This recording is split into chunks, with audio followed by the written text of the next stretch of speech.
Kepada Farhan yang kelihatannya sudah baca Alkitab, karena kelihatannya kacau dan Sukma tadi kacau, maka saya suruh baca buku teologi ya, gitu ya.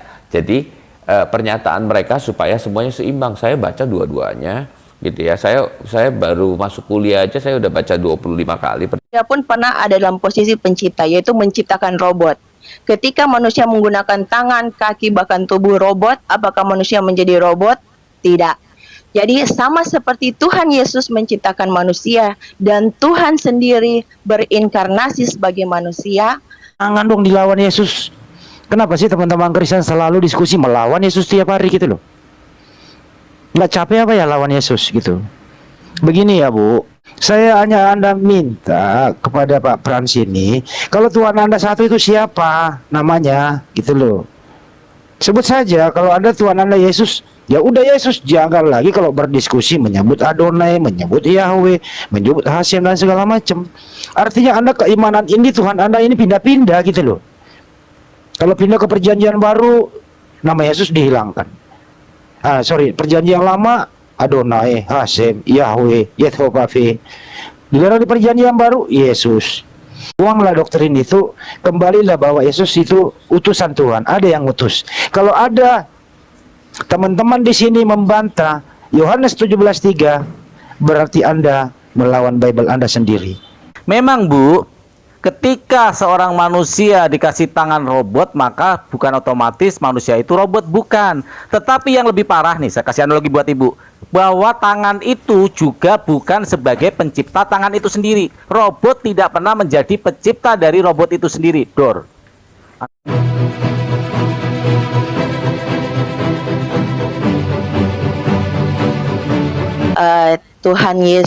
Tuhan Yesus itu hanya asumsi yang nggak ada datanya.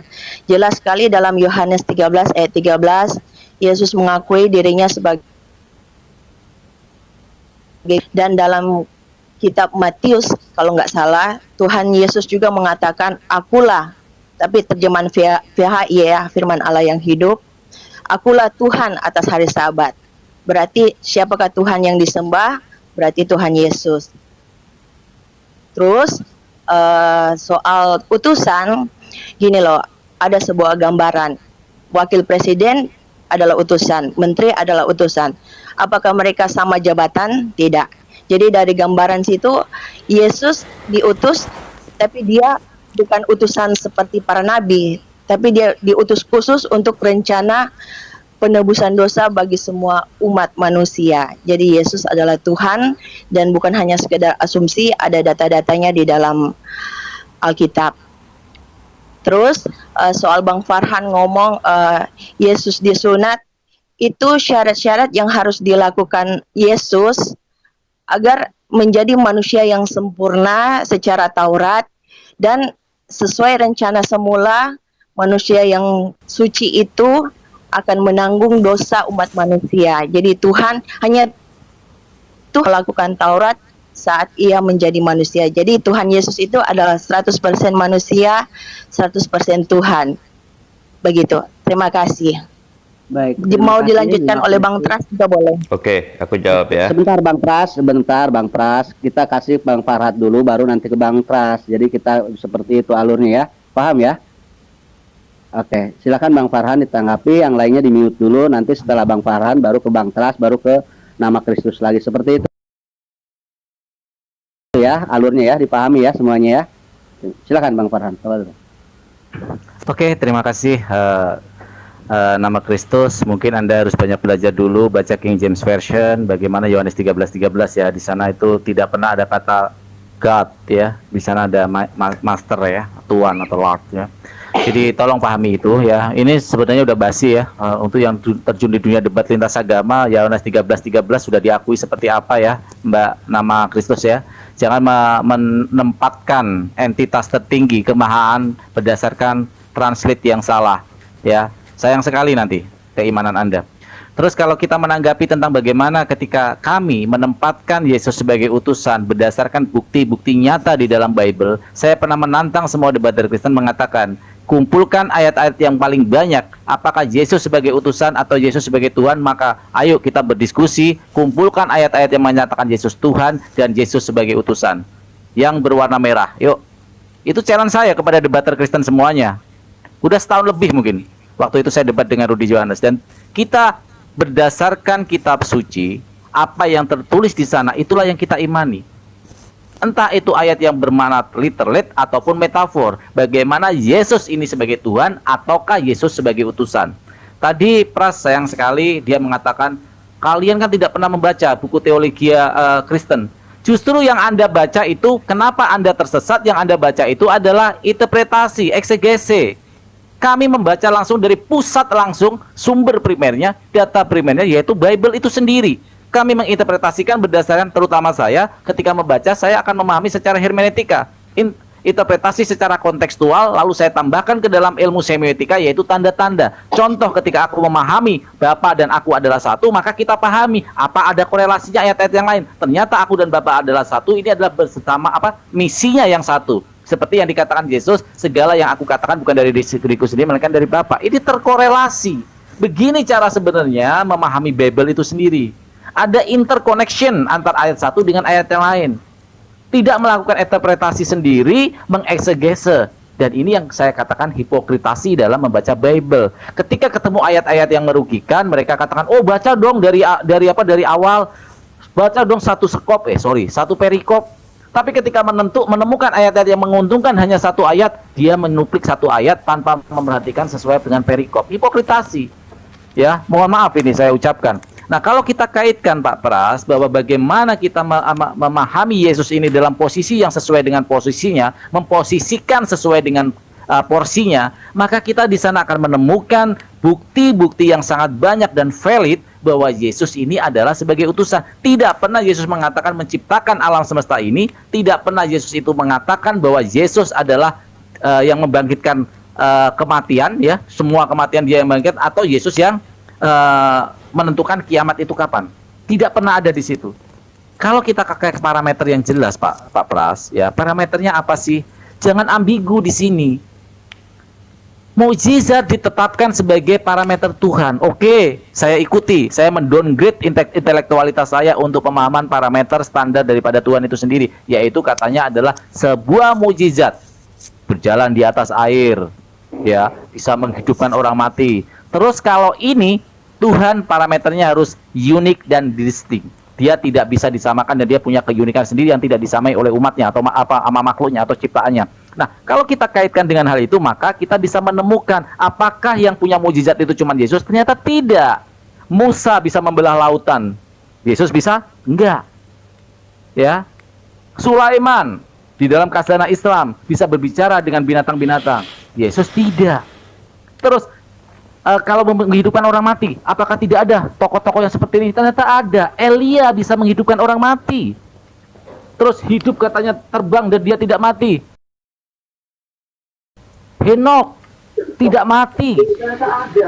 Artinya di sini kalau kita pakai parameter korelasi yang fair di sini, ternyata apa yang dimiliki Yesus itu tidak unik, tidak distinct. Ada yang menyamainya. Artinya kegagalan dalam membuat standar dan parameter Yesus sebagai Tuhan, karena ada yang menyamai, punya mukjizat seperti itu juga. Harusnya ini yang harus kita pelajari, Pak Pras. Menempatkan sesuai dengan porsinya. Oke, 1 menit lagi. Kalau kita mengaitkan hal ini, Pak Pras, dalam memahami Bible secara hermeneutik maupun semetik, maka kita akan menemukan sebuah titik korelasi bagaimana Yesus meneruskan ajaran-ajaran dari kitab Taurat itu sendiri. Kenapa? Yesus mengatakan dalam Bible Anda sendiri dengan kalimat bahwa jika agamamu tidak lebih daripada kaum Farisi. Ingat itu. Artinya rujukan Yesus, nilai-nilai moralitas dan syariat tetap merujuk kepada Taurat itu sendiri, dibawakan nama Yesus. Sehingga ketika hal itu dikatakan Yesus, maka apa yang dikatakan Yesus? Tidak satu iota pun, ya, tidak satu iota pun sampai langit ini runtuh yang harus diganti atau dihilangkan.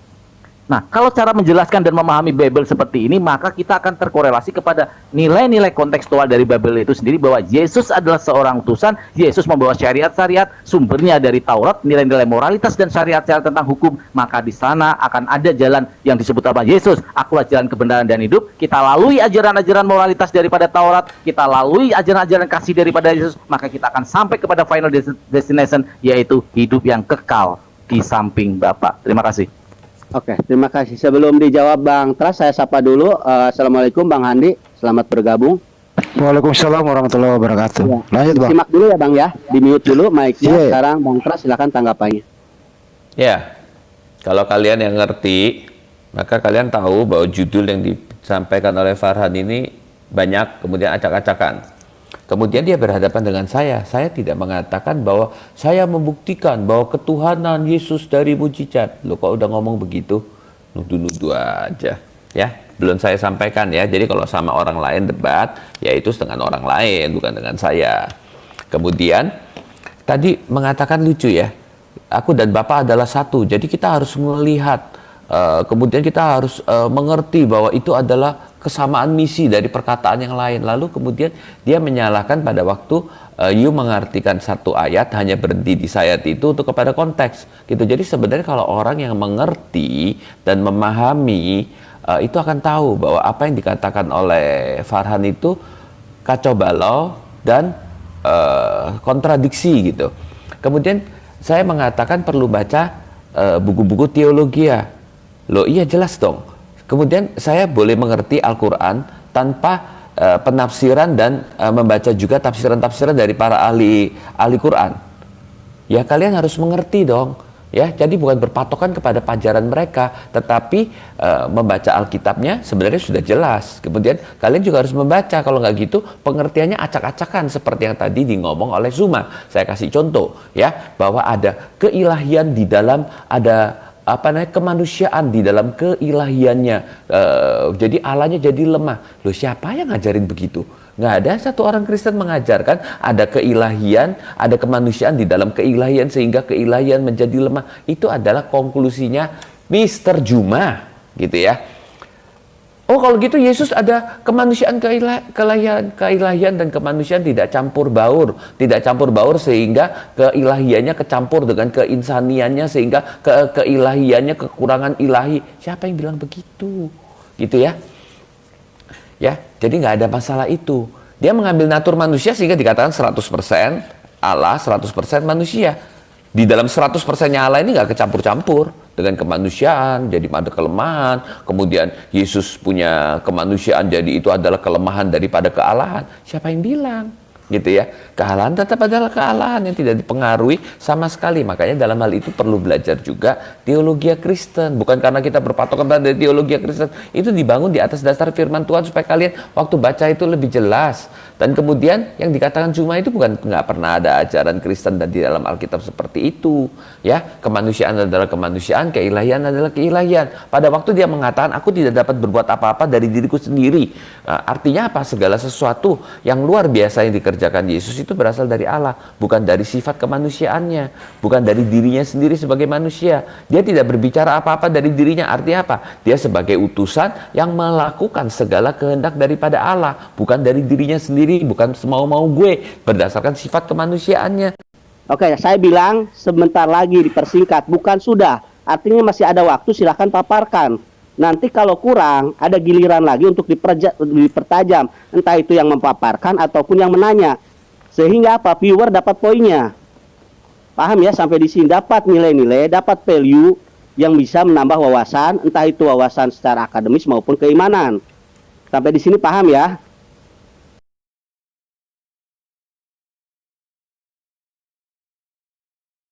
Bersikap adil posisi saya. Saya tidak mencampuri materi diskusi atau substansi diskusi. Saya hanya mengarahkan timer dan ketika itu sudah melebar atau menyerang pribadi atau ada hujatan-hujatan, maka saya akan bereaksi di situ. Selama itu masih kondusif, saya akan coba atur itu. Paham ya sampai di sini ya? Oke, kasih saya 1 menit bisa? Ya kan saya bilang dipersingkat bukannya sudah. Dipahami ya arti dipersingkat dengan sudah kan? Ya. Oke, silakan 1 menit. Oke. Terima kasih. Terima kasih. Aku akan menjawab sedikit dulu ya. Penonton, Suma waktu meninggalkan itu dia bukan sedang membicarakan keimanannya. Kalau dia membicarakan keimanannya, saya tentu tidak akan bicara tambahan. Tetapi dia sedang menyerang kekristenan, maka saya berhak untuk menjawab, gitu ya. Bukan saya memperpanjang, tetapi saya memberikan pengertian bahwa kesalahan pandangan daripada Juma seperti yang tadi saya katakan. Ya udah, oke. Saya rasa cukup sampai di situ. Oke, terima kasih Bang Pras. Sekarang sebelum ke Bang Hendy, silakan nama Kristus dibuka mic-nya, waktunya dipersilakan. Ya, saya mau menanggapi Bang Farhan. Tadi Bang Farhan bilang Tuhan ya. Gini loh Bang, di dalam Yohanes 13 ayat 13, di situ ada kata kurios. Kurios artinya Lord. Nah, di dalam lagu bahasa Ibrani ada kata Gadol Adonai yang ditranslate sebagai Great Lord. Nah, berarti Lord dalam bahasa Ibrani adalah Adonai. Kita tahu bersama Adonai itu perkataan ditujukan kepada Tuhan. Adonai Elohim, Adonai Elohai, dan lain-lain. Jadi Tuhan dalam Yohanes 13 ayat 13 itu tertuju kepada Tuhan, bukan hanya saja Tuhan. Itu. Terus tadi Bang Farhan ngomong utusan ya. Gini loh Bang, saya punya suatu gambaran.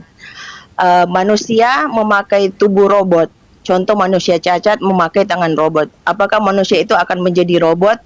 Tidak kan? Manusia tetap manusia. Sama seperti Tuhan Yesus. Tuhan Yesus datang dalam bentuk manusia, bukan berarti dia manusia seutuhnya, tidak. Dia 100% manusia, 100% Tuhan. Dan Tuhan Yesus adalah Tuhan dan bukan hanya utusan biasa. Oke.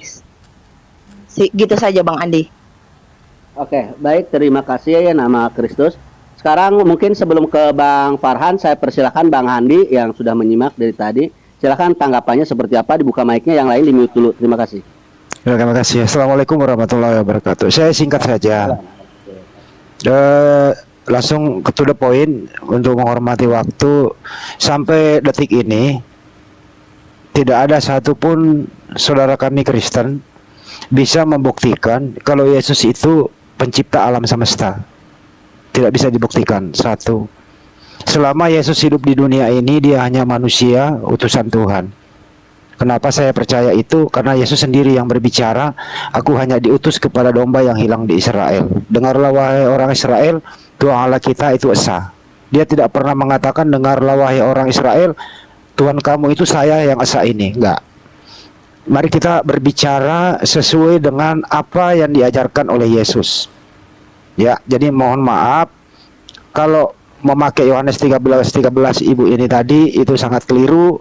Ada korban daripada Laideker karena pada dasarnya itu adalah Tuhan kurios. Kamu memanggil aku guru dan Tuhan, sepertinya kalau Yesus mengakui Tuhan waktu dia hidup, artinya Tuhan Anda mati. Jadi jangan juga memakai on off di sini. Di samping dia lemah, dia bukan Tuhan. Di samping dia kuat, dia Tuhan. Nggak bisa, harus konsisten. Kalau Anda konsisten memakai Yohanes 13, Yesus adalah Tuhan, artinya di sini mulai dari kecil Tuhan Anda bertumbuh sampai mati di tiang salib. Harus konsisten gitu loh.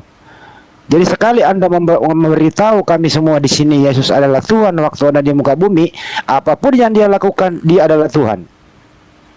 Dibawa oleh iblis, iblis membawa Tuhan. Dia masuk kamar mandi, Tuhan lagi mandi. Ya, jadi konsisten, jangan sampai Anda memakai saklar on off. Itu nomor 2. Terakhir adalah untuk Mas Frans, kita sudah sering diskusi. Anda selalu dalam kesulitan.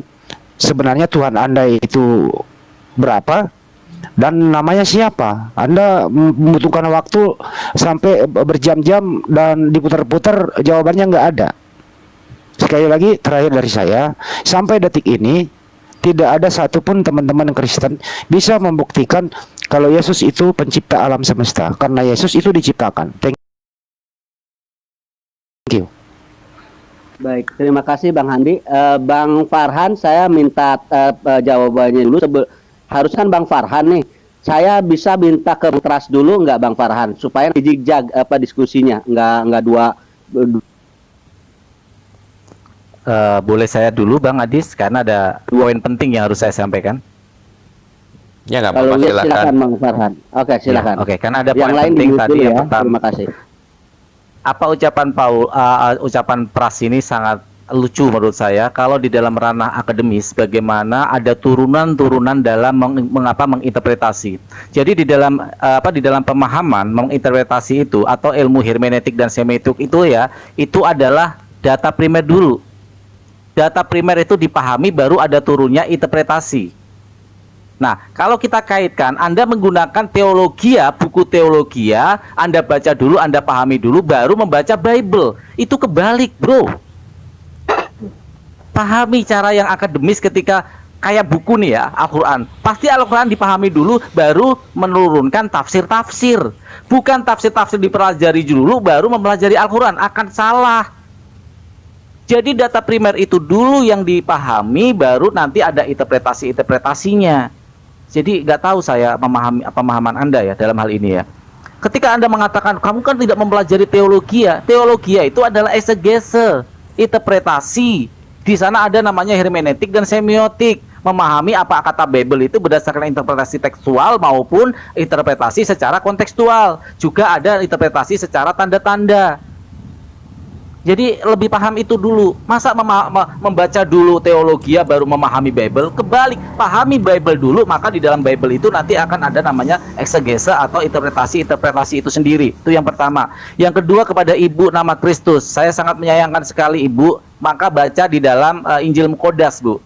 Di dalam Keluaran 7 ayat 1, Bu, di sana dikatakan apa? Musa pernah dikatakan sebagai Allah, Bu. Interpretasi baik bermakna tekstual maupun bermakna kontekstual.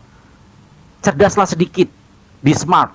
Nah, kalau kita kaitkan, Bu, dengan kata-kata seperti itu, bahwa di sana dikatakan bahwa Rob, ini seperti di dalam Quran surat Yusuf, Yusuf juga mengatakan Rob kepada tuannya, kepada suami si Zulaika, tetapi juga mengatakan Rob kepada Allahnya. Jangan berhenti pada Robnya, Bu, berhenti pada kalimat-kalimat setelahnya. Ini yang disebut sebagai fakta dan realitas. Kalau Anda tidak bisa membedakan dalam ilmu filsafat, ada namanya fakta dan realitas. Fakta adalah sebuah kebenaran yang memang terlihat oleh empirisme kita, oleh panca indera kita. Itu fakta, benar terlihat, tetapi belum merujuk sebagai sebuah kebenaran. Maka dibutuhkan realitas, yaitu apa? Observasi daripada fakta ini diolah, dibuktikan kebenarannya menjadi realitas. Makanya di dalam kasanah sidang ada ditemukan fakta-fakta baru, bukan kebenaran-kebenaran baru. Karena fakta itu harus dibuktikan, diolah lagi. Sifatnya adalah observable, mereka harus diobservasi sampai merujuk kepada bukti-bukti bagaimana pembenaran itu terjadi sehingga menjadi sebuah realitas. Pahami itu. Singkat, Bang Farhan. Cukup itu saja, Bang. Terima kasih. Baik, terima kasih Bang Farhan. Silakan Bang siapa dulu? Nama Bang Pras dulu lah. Silakan Bang. Ya. Gini, siapa yang pernah tadi ngomong sama Farhan bahwa saya bilang baca buku teologi dulu baru baca Alkitab? Enggak. Kepada teman-teman yang ada di pendengar, maka baca Alkitab dulu. Kepada Farhan yang kelihatannya sudah baca Alkitab, karena kelihatannya kacau dan Sukma tadi kacau, maka saya suruh baca buku teologi ya, gitu ya. Jadi pernyataan mereka supaya semuanya seimbang. Saya baca dua-duanya, gitu ya. Saya baru masuk kuliah aja saya udah baca 25 kali Perjanjian Baru. Masih muda, waktu saya muda sekali, ya. Jadi tentu baca Alkitab dulu, baru baca buku teologi. Bagaimana yuk baca buku teologi tanpa baca Alkitab dengan baik dan nggak mengerti apa yang mereka bahas dan mereka katakan, ya. Jadi itu nggak ada masalah ya, Farhan, jangan salah nangkep. Kemudian yang kedua, pada waktu Anda percaya kepada kitab Anda percaya kepada Allah yang berbicara tetapi tidak pernah bicara langsung kepada Muhammad, tetapi melalui Jibril. Jibril mengatakan firman Tuhan. Anda percaya itu, bahwa Jibril itu adalah pembawa firman Tuhan, gitu ya. Lalu Anda percaya bahwa Jibril yang hanya ketemu dengan Muhammad, Anda pun juga nggak pernah ketemu kan ya. Lalu kemudian mengatakan itu firman Tuhan. Alasannya apa? Itu saya sedang tidak mendebatkan itu. Benar atau tidak, saya tidak mendebatkan itu. Lalu di dalam Kristen, Allah melalui para nabi. Dan kemudian Allah sendiri bisa datang dalam bentuk imanen, dalam perwujudan Malak Yahweh. Dan dia adalah perwujudan Allah, gitu ya. Tetapi bukan kealahan itu sendiri, tentu yang di luar yang kelihatan adalah wujud ciptaan, gitu ya.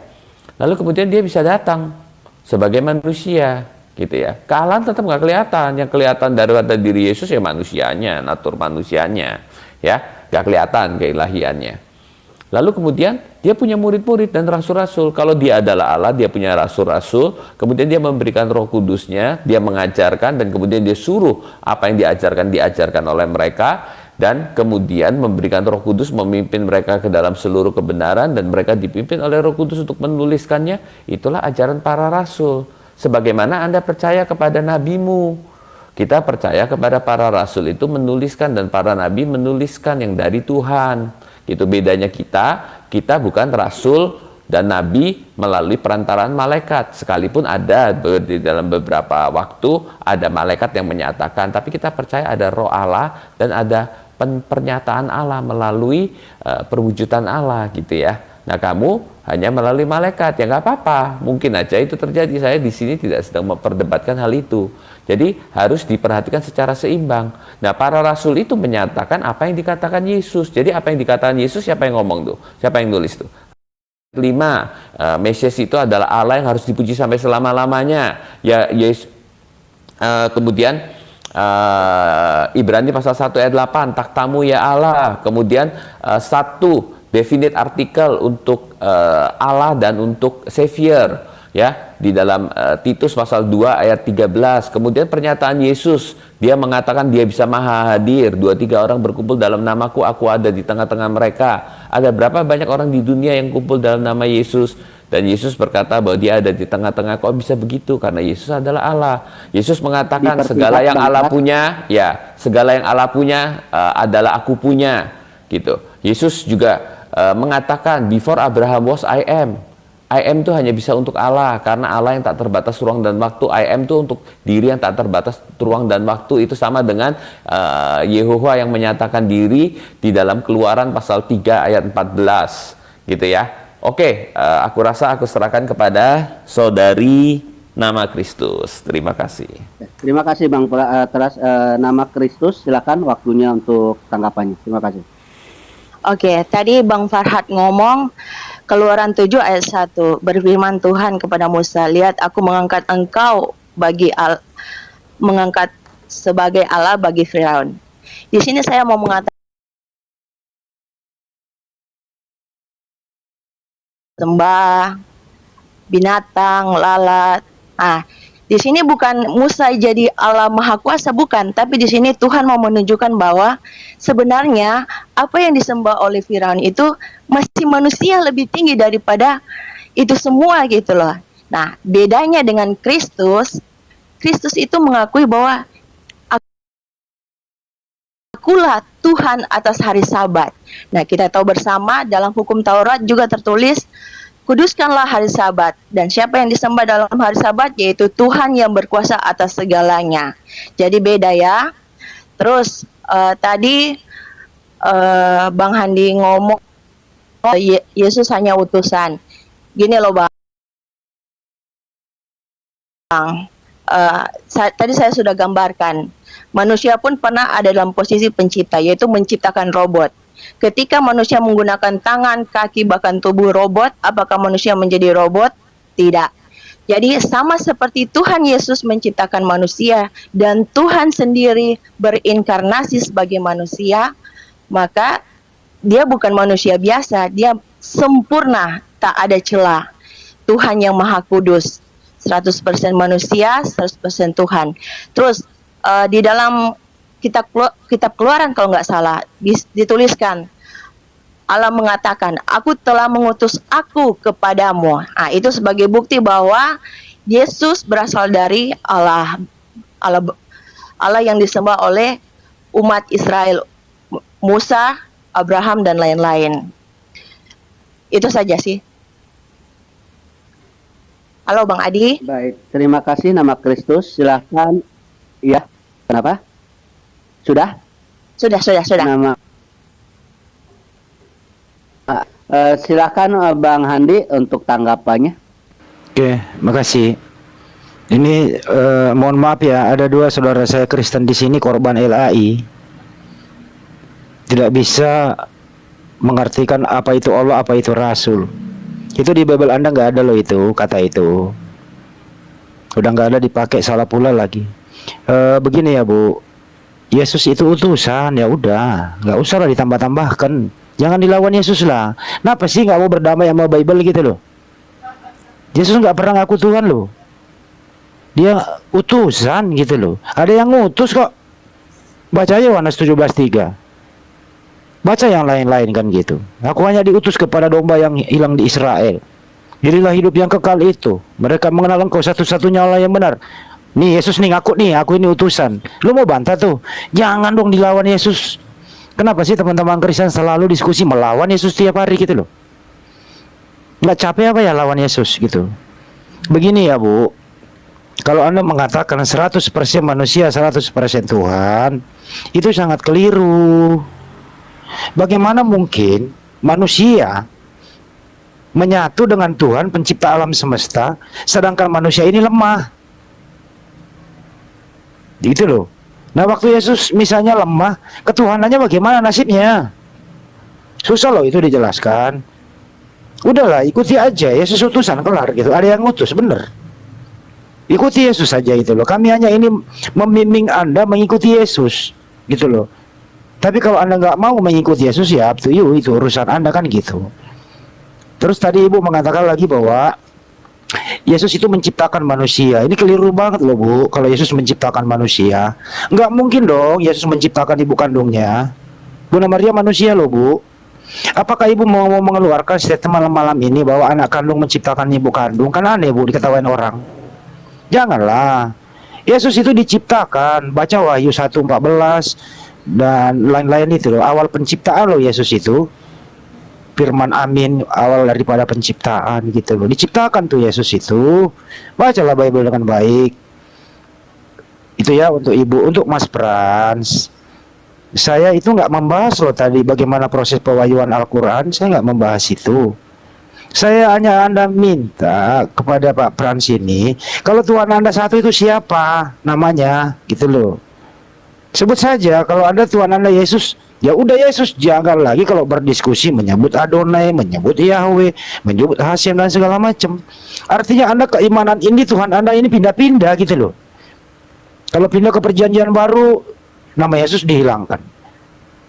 Perjanjian lama Adonai, Hashem, Yahweh, Yehovah. Di perjanjian baru Yesus. Apakah Anda tega Bunda Maria mau menuhankan anaknya yang namanya Yesus? Tentu kan tidak. Coba ada nggak teman-teman Kristen mau mengakui malam ini kalau Bunda Maria menuhankan anaknya namanya Yesus? Coba Anda katakan, berani nggak dalam live ini? Coba Mas Pras, saya pengen nanti Anda membuat suatu statement yang fenomenal sama ibu ini, mengatakan bahwa Yesuslah yang menciptakan ibunya sendiri dan kemudian ibunya menyembah anaknya sebagai Tuhan. Apa ini Anda mau katakan seperti itu?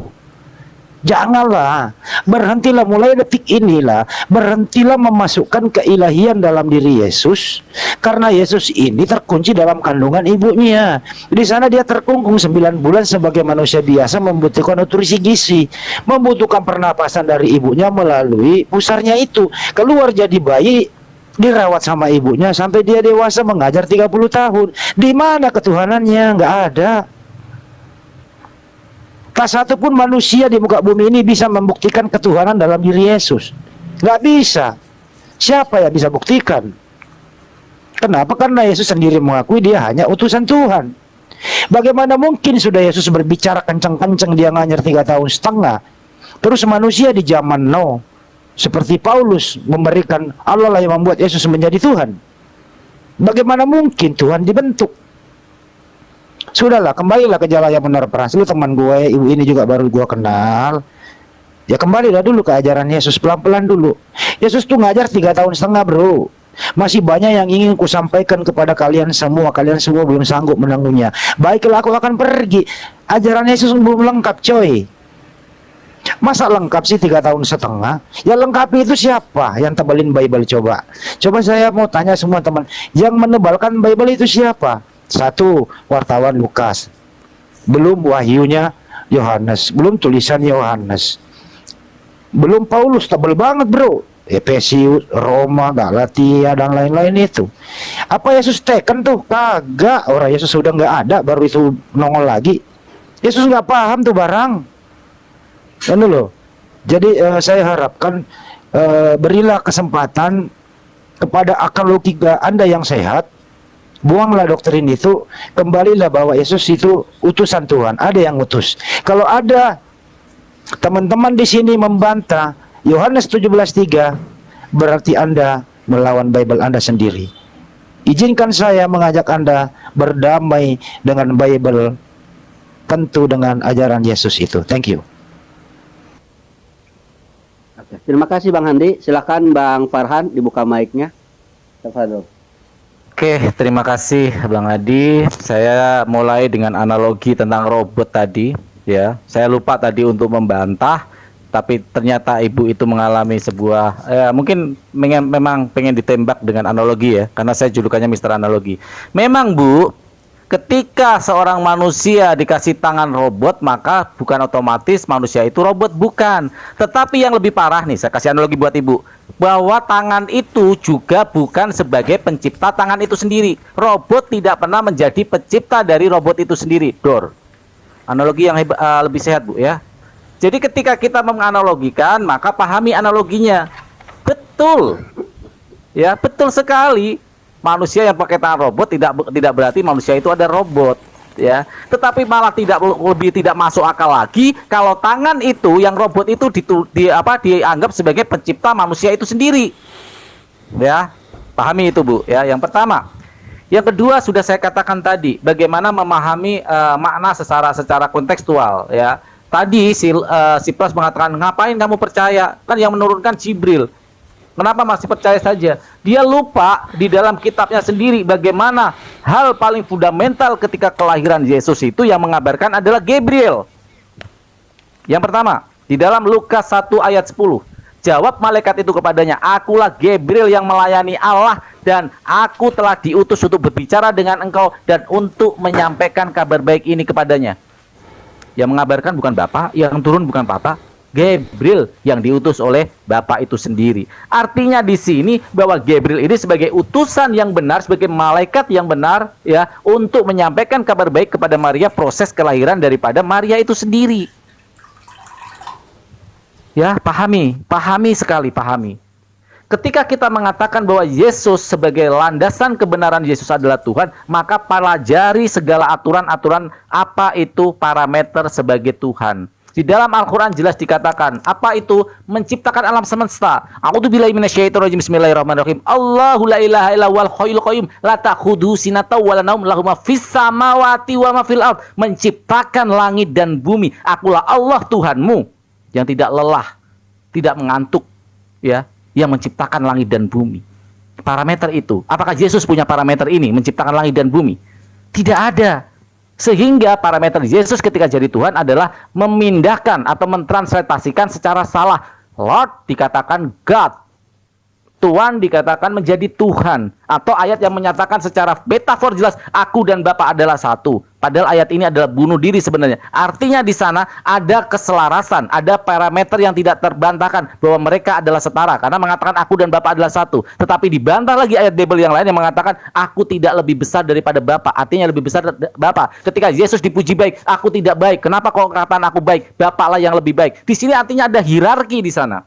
Ada hierarki mana yang lebih besar, mana yang lebih kecil. Sehingga di sini mengatakan bahwa jelas Bible Anda menyatakan Yesus adalah sebagai utusan. Karena dia tidak pernah lebih besar daripada Bapa itu sendiri. Jadi gugur makna metafor dari Anda, interpretasi dari makna aku dan Bapa adalah satu. Sebagai sebuah kalimat literat yang mengatakan Yesus dan Bapa adalah satu, itu artinya adalah gugur.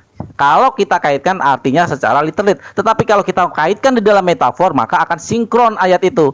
Apa itu? Bahwa segala sesuatu yang diucapkan oleh Bapa, maka Yesus mengerjakan di dalam hatinya, menerima di dalam hatinya dan mengerjakan apa yang diterima oleh Bapa itu terimplementasi dari apa yang diajarkannya. Seperti yang di dalam Bible Anda, segala firman yang keluar dariku bukan dari diriku sendiri melainkan dari Bapa. Ini linier, aku dan Bapa adalah satu. Jadi di sana ada hierarki, di sana mana yang lebih kuasa dan mana yang tidak, yang menerima kekuasaan dari yang pemilik kuasa itu. Ya. Kalau kita kaitkan, ya sebentar, ini emang ibu tadi. Bu, saya sudah kaitkan Bu ya, bahwa ayat-ayat metafor di sana itu selalu di Al-Quran banyak Bu. Tapi kami tidak pernah menuhankan ini loh Bu, menuhankan bahwa Allah itu ada di lebih dekat daripada urat lehermu, bahwa kita itu Allah itu ada di urat leher kita. Tidak, itu makna metafor. Seperti di dalam Al-Qur'an surat Al-Kahf ayat 16, ya. Wa nahnu aqrabu ilaihi min hablil warid. Apa artinya? Allah Tuhanmu lebih dekat daripada urat lehermu. Itu artinya apa? Allah sesuai dengan Asmaul Husna. Allah Maha mengetahui segala perbuatan kita di ujung manapun, di tempat gelap manapun, tersembunyi manapun. Allah akan melihat kita. Karena bagaikan sifat-sifat Allah Maha mengetahui, Allah lebih dekat kepada urat lehermu. Itu saja. Terima kasih. Terima kasih. Pas dibuka sebelum nanti nama Kristus. Silakan, Oke, bagus. Nih ya, kegagalan pemahaman dari Hedi Salabas dan Farhan, yaitu urutan waktu dan urutan tempatnya itu acak-acakan gitu loh. Jadi Yesus itu, Allah menjadi manusia itu adalah 2000 tahun yang lalu. Nah, sebelum 2000 tahun yang lalu, Yesus di mana? Ya, dia akarnya sejak purbakala. Itulah yang dikatakan di dalam Mika pasal 5 ayat 2. Ya, dia telah ada sebelum dunia ada. I am, before Abraham was I am. Itu perkataan Yesus. Ya, sebelum Abraham ada berarti sebelum dia lahir. Ya, nah, Yesus waktu mengatakan Bapa lebih besar aku, dalam konteks apa? Dalam konteks dia sebagai manusia. Ya, dalam konteks dia di dalam keberadaan manusia. Nah, kemudian aku dan Bapa adalah satu. Oh, itu hanya dalam misi. Loh, dengan jelas dikatakan aku dan Bapa adalah satu, sedangkan Yesus itu di dalam ajaran para murid dia adalah Allah. Gitu ya. Para muridnya mewahyukan dia adalah Allah. Ajaran siapa? Yaitu adalah firman Tuhan. Gitu ya. Sebagaimana Anda percaya bahwa apa yang disampaikan Jibril adalah dari Tuhan, gitu ya. Nah, jadi jangan dilepaskan konteksnya bahwa Alkitab mengajarkan demikian. Nah, waktu dia datang ke dunia, dia menggenapkan kehendak Bapa, mengambil rupa kemanusiaan. Dia adalah utusan. Gak ada orang Kristen gak ngaku. Tetapi dia hanya utusan. Itu ajaran daripada Al-Quran, bukan dari jalan Alkitab. Ajaran Alkitab mengatakan dia yang sebagai utusan itu adalah Tuhan, adalah Kristus, adalah Mesias, adalah Raja, juga adalah Allah. Dia mengenakan rupa yang bisa dilihat, itulah anak Allah, gitu ya. Allah itu maha hadir, bukan hanya maha melihat. Kalau tadi melihat berarti matanya ada berapa? Kemudian di mana aja. Nah, jangan dipikirkan, Allah itu memang sesuatu yang transenden, sesuatu yang tak terbatas, ruang dan waktu. Seperti apa kita nggak tahu, ya. Nggak pernah ada seorang pun yang pernah melihat. Memang Allah nggak kelihatan karena dia bukan termasuk materi ciptaan. Jadi jangan digabung-gabung. Lalu siapa namanya? Di dalam perjanjian lama seharusnya Allah tuh sebelum ada apa-apa, masa Allah ada nama sih? Nama itu untuk membedakan. Tuh namanya Handi. Farhan silakan bicara, Handi silakan bicara. Nah, tapi Allah di dalam perjanjian lama ada nama memang untuk menunjukkan apa? Untuk menunjukkan sifat-sifat Allah seperti kayak El Shaddai, Yehovah dan sebagainya, ya. Itu adalah menyatakan sifat-sifatnya. Lalu siapa nama Yesus? Loh, waktu dia berinkarnasi namanya adalah Yesus, gitu ya. Dia Yesus tuh artinya apa? Nah, itu dari kata yang artinya Yehovah juru selamat, ya. Itu nama Yesus di dalam nama kemanusiaannya. Sebelum jadi manusia ya dia tidak dinamai Yesus, gitu ya.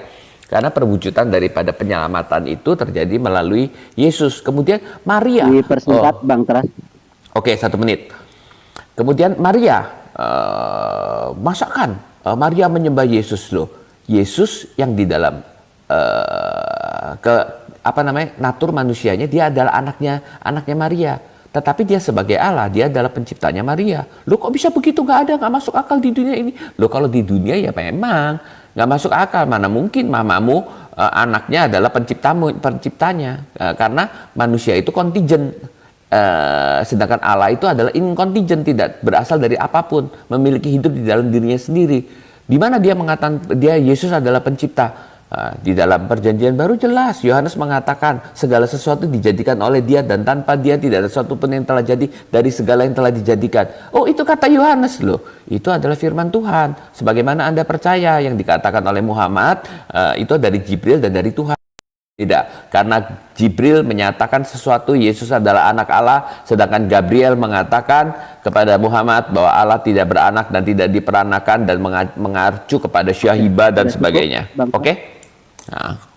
Oke, terima kasih Bang Teras. Silakan nama Kristus ditanggapi.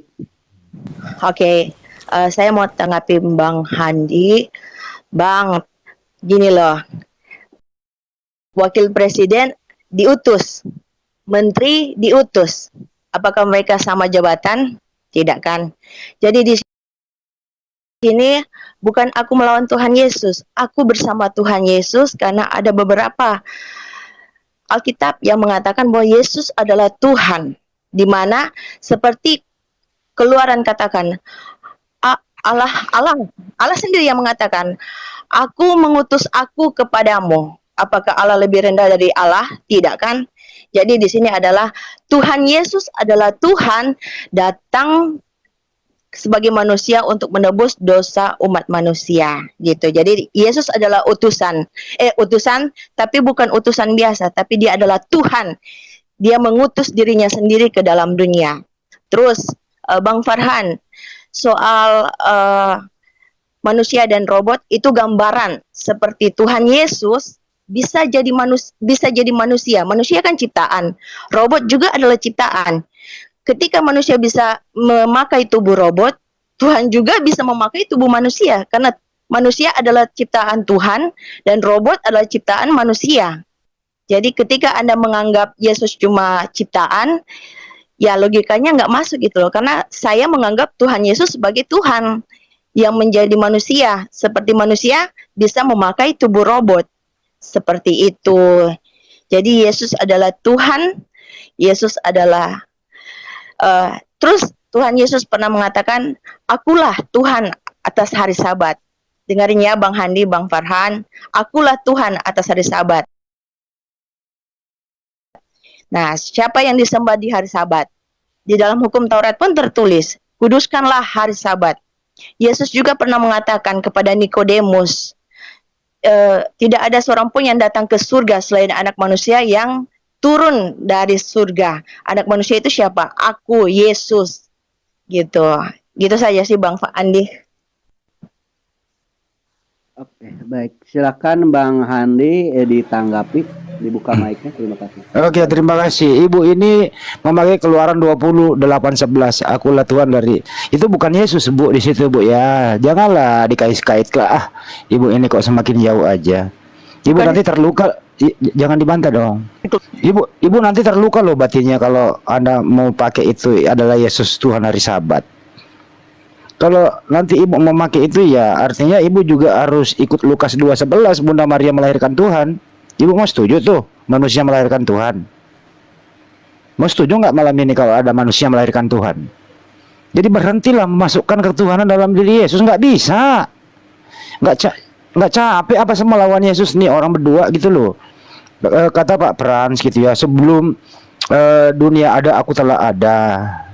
Ya ikuti aja itu bahasa. Artinya apa? Kalau Yesus sebelum ada dunia ada, artinya Yesus dong yang menciptakan alam semesta. Mana ada nama Yesus pencipta alam semesta? Mana ada nama Yesus pencipta manusia?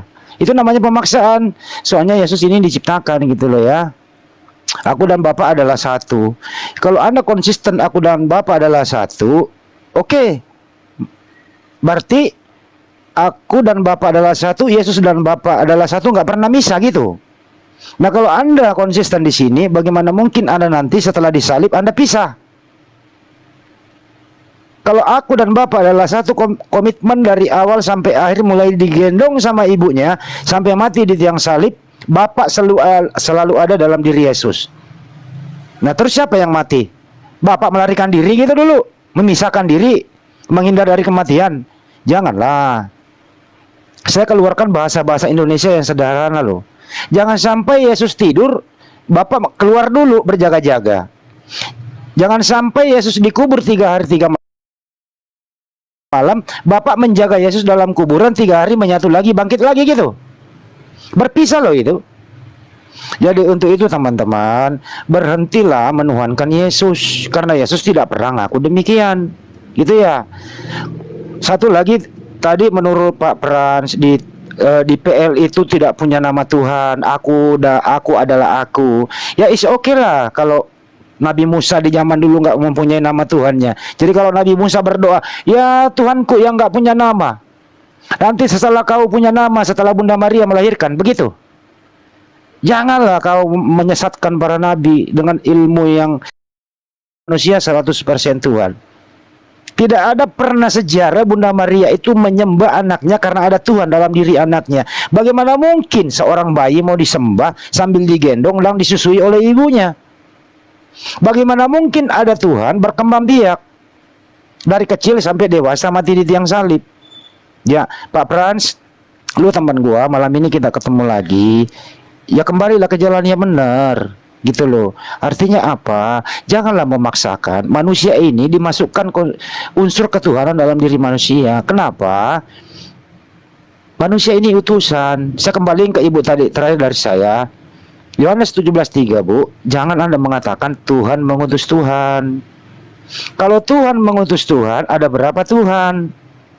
Berarti bahasa Indonesianya Yohanes 17:3 Anda tabrak. Jelas di sana inilah hidup yang kekal itu. Mereka mengenal engkau satu-satunya Allah yang benar, mengenal Yesus yang telah engkau utus. Kalau Allah yang benar ini adalah Yesus, kalau yang diutus ini adalah Yesus, berarti Tuhan mengutus Tuhan. Ibu mau mengatakan Tuhan mengutus Tuhan? Kan Romawi yang tidak bisa diterima oleh akal sehat. Thank you. Oke, terima kasih. Silakan Bang Farhan, tafadhol. Ini parah ini ya. Analogi yang dilakukan tentang robot tadi, makanya saya bilang ini parah ya. Bu, saya menciptakan robot, ya. Robot itu, ya, dia bergerak atas perintah-perintah saya. Robot itu tidak akan pernah menjadi saya, Bu. Jadi analogi ibu tuh udah salah kaprah, makanya saya bilang robot bisa bertindak atas kehendak dari yang membuat robot. Yesus bisa berkata atau mengeluarkan firman itu daripada Allah, daripada Bapa. Seperti yang dikatakan, segala yang keluar dari mulutku bukan dari diriku sendiri, melainkan dari Bapa. Ya, yang itu yang saya bilang ini parah tuh. Terus Pak Pras ya, Pak Pras tadi mengatakan Maha melihat, emang punya mata, matanya di mana-mana. Inilah orang-orang yang kebingungan dalam membuat sebuah narasi. Narasi, premis, silogisme, parah, hancur lebur. Itu tadi dia mengatakan bahwa saya yang parah gitu kan.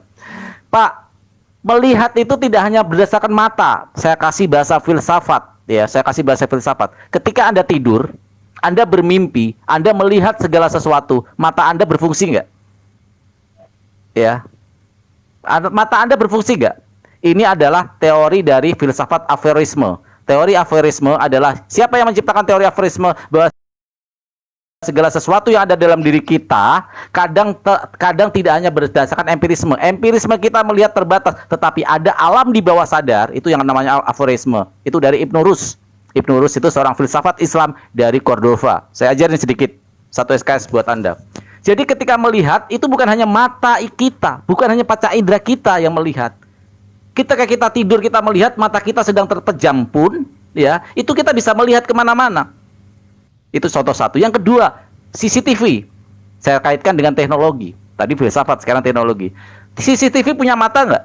Tapi dia bisa melihat dan merekod segalanya. Manusia yang terbatas tinggal duduk di meja, merekod semua CCTV yang dipasang dan terkoneksi ke dalam big data, pusat data, maka manusia tinggal bisa melihat semua. Apakah melihat sono pakai mata? Cerdas sedikit dong, ya, biar enak. Tadi ada yang menarik dari yang dikatakan Pak Pras yang mengatakan bahwa UFV bisa dikenali dari nama-namanya, Agadol, Kudusu gitu ya. Pak, justru itu memperkuat kami Muslim, Pak. Islam mempunyai itu. Allah Subhanahu wa taala mempunyai Asmaul Husna. Ya, Ar-Rahman, Ar-Rahim, Al-Malik, Al-Qudus, Al-Sulaim, Al-Mu'min, Al-Muhaimin, Al-Azizu. Terkorelasi dengan sifat-sifat UFV. Sehingga untuk mengenali Allah Subhanahu wa taala, karena sifat itu bersifat abstraksi. Namanya sifat itu bersifat abstraksi. Dia bisa disebut entitas ketika dia disematkan kepada sebuah objek. yaitu yang membentuk nanti akan terbentuk sebuah identity, sebuah identitas baru. Sifat disematkan kepada subjek itu akan membentuk sebuah identity atau identitas. Saya ajari bagaimana bernarasi berargumen dengan filsafat ya. Nah, kalau kita kaitkan dengan keislaman, bagaimana Islam begitu indah menjelaskan menjelaskan apa itu Allah Subhanahu wa taala. Kenapa? Di dalam Quran surat Al-Hujurat dikatakan, maka kenalilah sesungguhnya di dalam penciptaanku ini, maka akan ada tanda-tanda bagi orang yang berpikir. Sehingga mengenali Allah Subhanahu wa taala berdasarkan ciptaan-ciptaannya, berdasarkan sifat-sifatnya. Itu yang namanya semiotik. Contoh, saya mau ke rumah Bapak. Ya, saya belum pernah ke sana. Pasti Bapak memberikan tanda-tanda semiotik. Farhan, nanti kalau ke rumah saya, naik Kopaja 17, turun di perempatan. Di perempatan itu nanti ada gang itu nanti di depannya ada musola, di musola itu ada rumah hijau, itu rumah saya. Itu namanya semiotik. Bapak nggak bisa langsung menuju, itu rumah saya. Tapi Bapak harus memberikan sebuah arahan tanda-tanda. Itu namanya roadmap. Sehingga untuk masuk ke dalam mengetahui rumah Anda harus dikatakan saya harus mengikuti roadmap yang Bapak tunjukkan. Itulah Allah memberikan roadmap untuk mengenali zatnya berdasarkan ciptaan alam semesta ini semua. Segala ciptaannya ada tanda-tanda bagi orang-orang yang berakal. Dipersingkat. Itulah Islam. Kenapa? Karena di dalam Al-Qur'anul Karim, karena di dalam Al-Qur'anul Karim sangat jelas apa itu Allah. Laisa kamitsli sayun. Berbeda dengan ciptaannya. Segala di alam semesta ini adalah ciptaannya. Sehingga empirisme kita, panca indera kita tidak mencukupi untuk menyerap data-data. Karena apa? Karena segala yang di alam semesta terlihat empirisme kita itu hanyalah ciptaan. Sedangkan Allah laisa kamitsli sayun, berbeda dengan makhluknya. Sehingga kalau saya kasih analogi, yaitu ketika akal terbatas karena tidak cukup data, saya kasih analogi timbangan emas ketika untuk menimbang beras 100 kg, maka hasilnya akan error, tidak presisi. Apakah timbangannya salah? Tidak, karena salah menempatkan. Jadi akal manusia terbatas, tapi juga bisa tidak terbatas kalau ditempatkan dalam posisi yang sesuai dengan proporsinya. Jadi bukan salah timbangannya, tetapi salah penempatannya. Terima kasih. Oke, terima kasih. Silakan Bang Tras, tanggapannya, dibuka mic-nya. Ya, timbangan emas nggak ada yang bisa nimbang 100 kg kecuali untuk yang perusahaan gede banget. Kalau dia punya kekuatan untuk menimbang 100 gram, tentu menimbang beras dengan amat sangat tepat karena dia bukan hanya satu angka di belakang 0, tetapi adalah 2 angka di belakang 0 dalam gram gitu ya. Jadi pernyataan itu salah. Kedua, saya mengatakan melihat dengan mata. Justru tujuan saya seperti yang kamu katakan. Jadi jangan dipikirkan keberadaan Allah itu seperti keberadaan manusia, keberadaan ciptaan gitu ya. Jadi Allah bisa adalah Bapa, Putra dan Roh Kudus, bisa hadir dalam kebersamaan, itu adalah kealahan gitu ya. Jadi nggak ada masalah dengan hal itu. Bagus kalau kamu mengerti hal itu. Menjawab Allah berdasarkan tanda-tanda. Itu sudah dikatakan di dalam Mazmur pasal 119 ayat 2. Langit menceritakan kemuliaan Allah, cakrawala memberitakan pekerjaannya. Tidak ada berita, tidak ada kata, suara mereka tidak terdengar. Dan selanjutnya, kalian baca sendiri. Dan kemudian Paulus sudah mengatakan, melalui ciptaan itulah kita melihat keilahiannya. Itu adalah wahyu umum. Tetapi kemudian orang mengatakan seperti itu, ataupun Jibril mengatakan seperti itu, lalu berarti yang dikatakan itu dari Allah. Kalau Allahnya tidak ada, ya bisa jadi. Tetapi itu kepercayaan kalian. Kalau saya nggak percaya, saya melihat yang percaya apa? Yaitu dalam perjanjian baru, perjanjian lama dan perjanjian baru. Ya, Allah bisa melalui malaikat, Allah juga bisa datang sendiri dalam perwujudan manusia. Kemudian sekarang saya akan menjawab Handi. Wah, banyak sekali poinnya Handi ini ya, luar biasa. Bentar, sorry, kok hilang catatannya ya? Waduh Handi, catatanmu hilang Handi. Nih, Tuhan itu dilahirkan loh. Siapa yang bilang ketuhanan dilahirkan? Berarti kamu gak pernah ngerti. Yang dilahirkan itu bukan ketuhanan, natur manusia Yesus. Lagi, natur manusia Yesus yang dilahirkan. Lagi sekali lagi, natur manusia Yesus yang dilahirkan, bukan ketuhanan. Ketuhanan itu adalah keilahiannya gitu ya. Dia sebagai Tuhan ataupun ketuhanan di dalam jabatan gitu ya, sebagai Tuhan gitu. Jadi yang dilahirkan itu adalah natur manusianya, gitu ya. Lalu kemudian Bapa dan Anak terpisah, waktu Eloi Eloi lama sabachthani. Loh, bagi Allah kok ada tempat? Kalau Allah ada tempat berarti Allah dibatasi ruang dan waktu dong.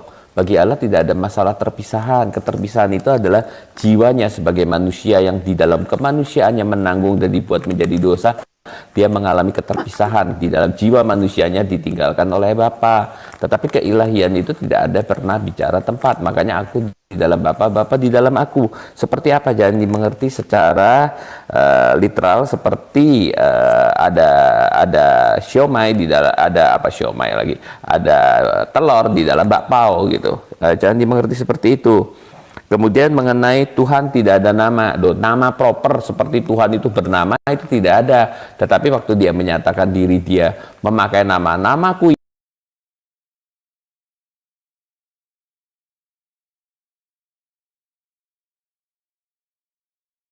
yang bilang Tuhan berkembang biak macam-macam.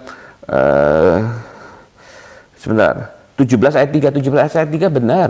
Yaitu Bapa itu yang ada dalam keadaan proper. Keberadaan Allah itu adalah Bapa. Maka kamu harus percaya satu Allah, benar. Lalu percaya Yesus Kristus yang kau utus, benar. Dia mati dan menebus dosamu, harus berdiri dibaptis. Kamu harus percaya kepada yang diutus Allah. Yesus berkata, percayalah kepadaku, akulah jalan kebenaran dan hidup. Tidak ada seorang pun sampai kepada Bapa kalau tidak melalui aku. Sama seperti Musa meninggalkan ular di padang gurun, demikian pula Anak Manusia harus ditinggikan, yaitu Yesus disalibkan. Darahku adalah darah perjanjian yang ditumpahkan bagi banyak orang untuk penebusan dosa. Kamu harus percaya, ya. Lalu kemudian kita lihat bahwa manusia yang melakukan tebusan dan utusan ini siapa sih? Loh, kok ternyata apakah siapa namanya?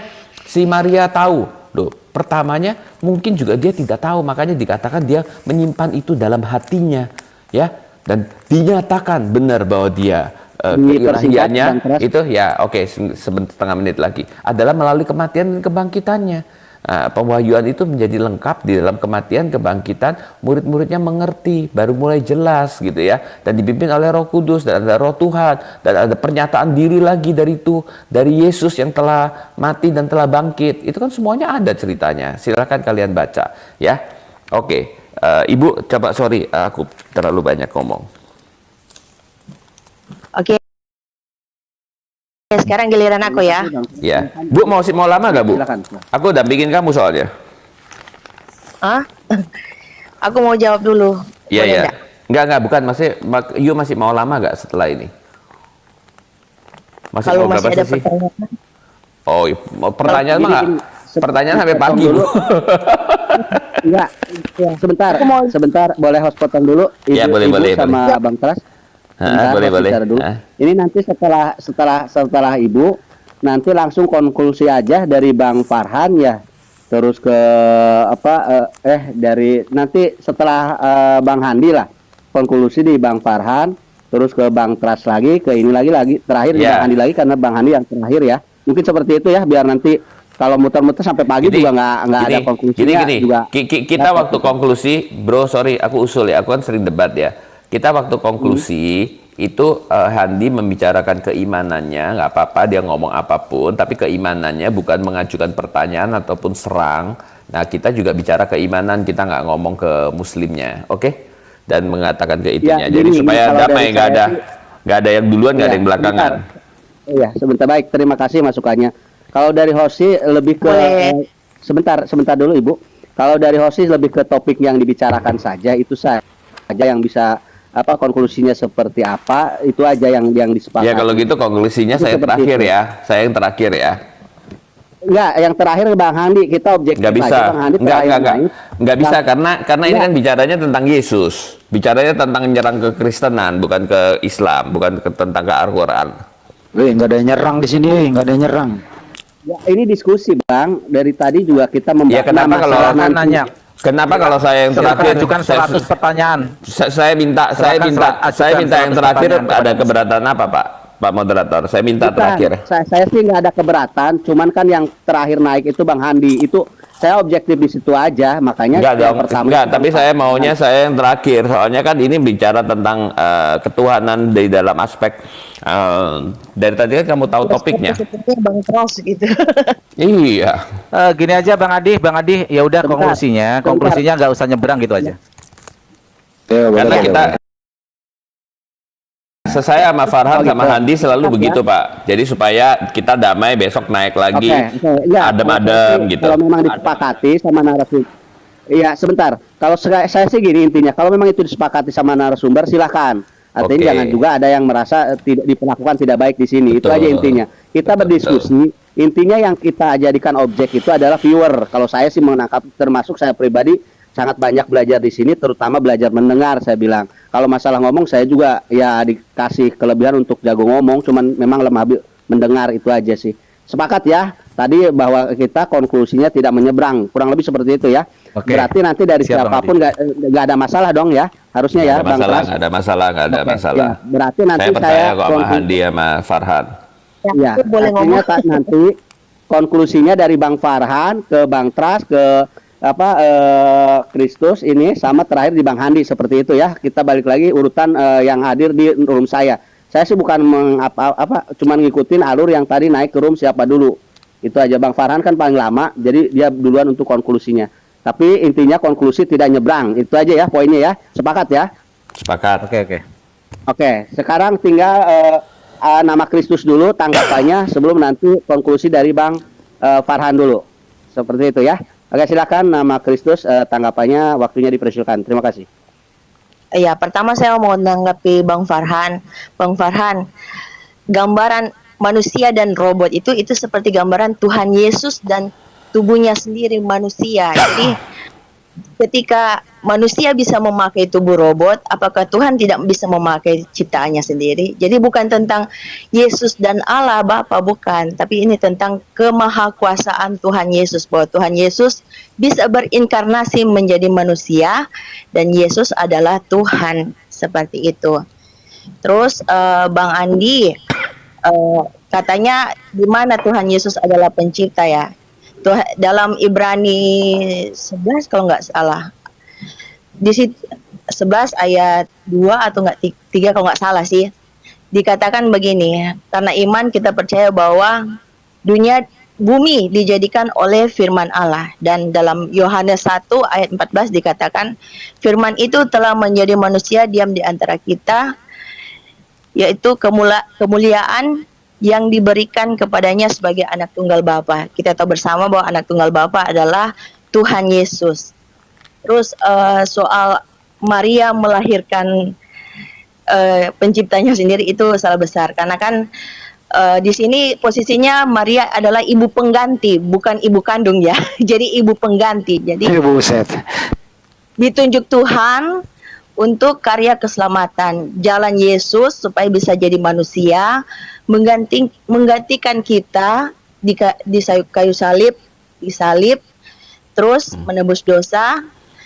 Ketika Yesus bangkit, kita juga akan dibangkitkan bersama-sama dengan Dia, seperti itu. Jadi kita tahu bersama juga di kota-kota besar juga robot mengurus manusia, mengurus bayi, memberikan minum pada manusia. Tapi apakah robot itu pencipta atau dicipta? Jadi di sini adalah bukan Tuhan lebih rendah daripada Maria atau bagaimana, tidak. Tapi di sini adalah tentang karya keselamatan, bahwa Yesus sebagai natur manusia lahir, dia menebus dosa, dan dia tetap adalah Tuhan, karena Tuhan adalah pencipta dan juga bisa memakai ciptaannya sendiri, seperti itu. Ya, sudah Bang Andi.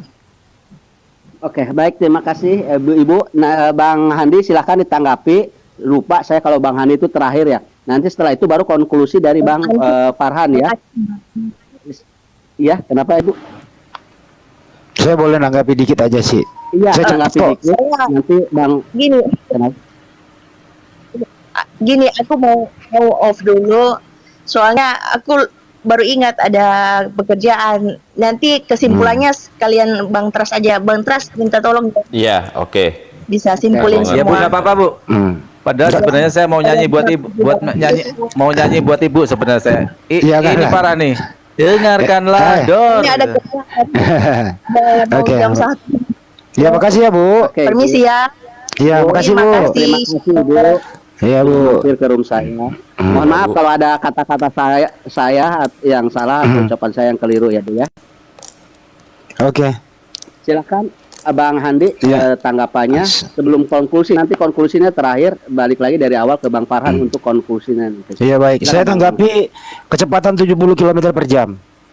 Yohanes 5:30, Yesus berkata, aku tidak bisa berbuat apa-apa dari diriku sendiri. Kalau ada Tuhan dalam diri Yesus, berarti Tuhan pasrah.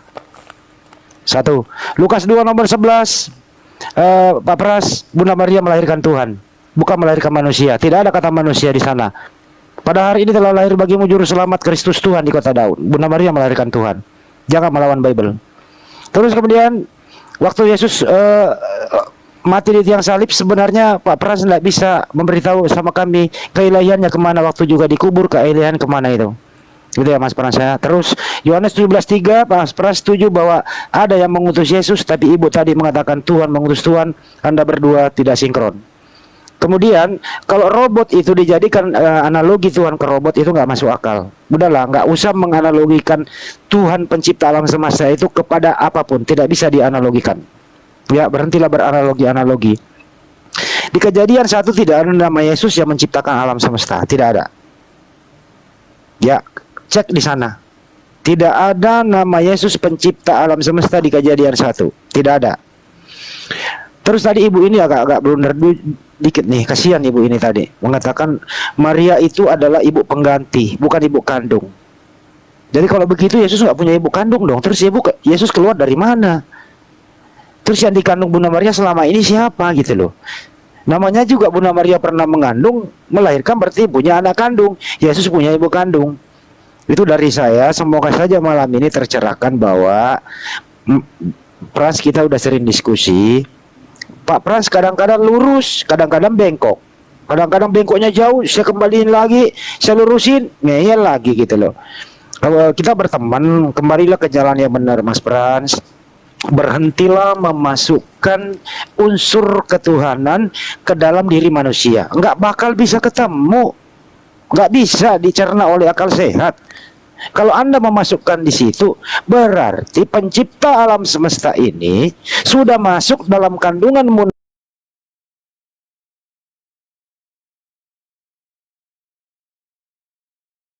Apa Anda mau ikut seperti itu? Tentu tidak, Mas Frans. Atau setelah dilahirkan di muka bumi, baru nyusul ketuhanan masuk. Di umur berapa tahun masuk ketuhanan itu dalam diri Yesus, coba?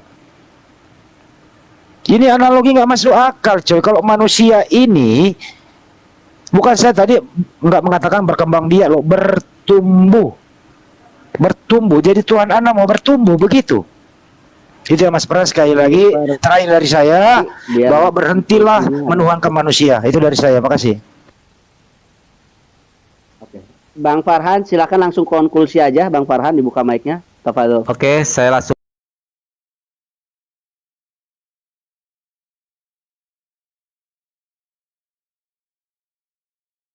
Nggak mau jawab, saya nggak mau. Cuman ini parah nih, gitu aja sih. Oke, saya mau mengkorelasikan apa yang kita bahas daripada kitab suci Al-Quranul Karim. Bagaimana Nabi Allah Muhammad SAW juga disebut wahyu, juga disebut firman. Dan Nabi Allah Muhammad adalah petunjuk jalan yang benar. A'udzubillahi minasyaitonirrajim. Bismillahirrahmanirrahim. Innaka laminal mursalin. Sungguh engkau Muhammad adalah seorang rasul. Ala siroti mustaqim, yang berada di jalan lurus, artinya bisa menjadi petunjuk untuk jalan yang lurus. Tanzilal azizir rahim, sebagai wahyu yang diturunkan oleh Allah yang maha perkasa, maha penyayang. Rasulullah juga wahyu loh, ya. Tanzilal azizir rahim, dia juga jalan yang lurus.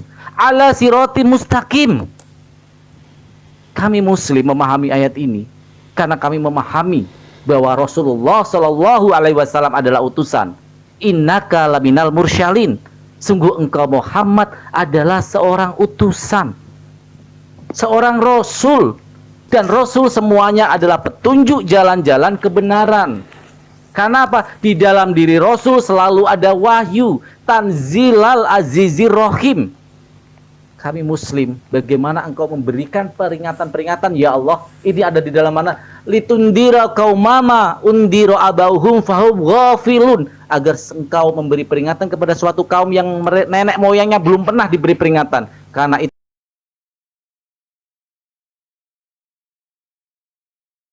mereka lalai.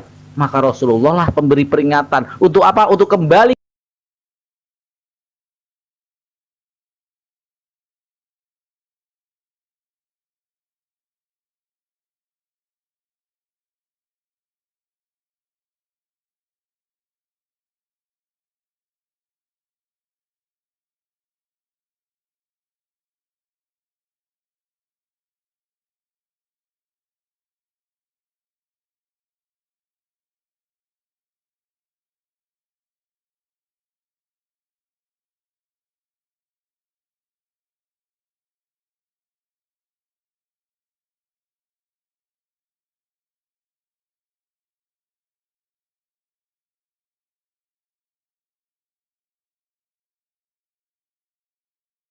Sallallahu Alaihi Wasallam sesungguhnya adalah Khatamul Anbiya, nabi yang terakhir, menyambung nabi-nabi yang terdahulu, menyambung rasul-rasul terdahulu, sehingga ajarannya disempurnakan di dalam Al-Quranul Karim sebagai ajaran yang benar, sebagai ajaran yang rahmatan lil alamin, rahmat bagi semesta alam. Terima kasih.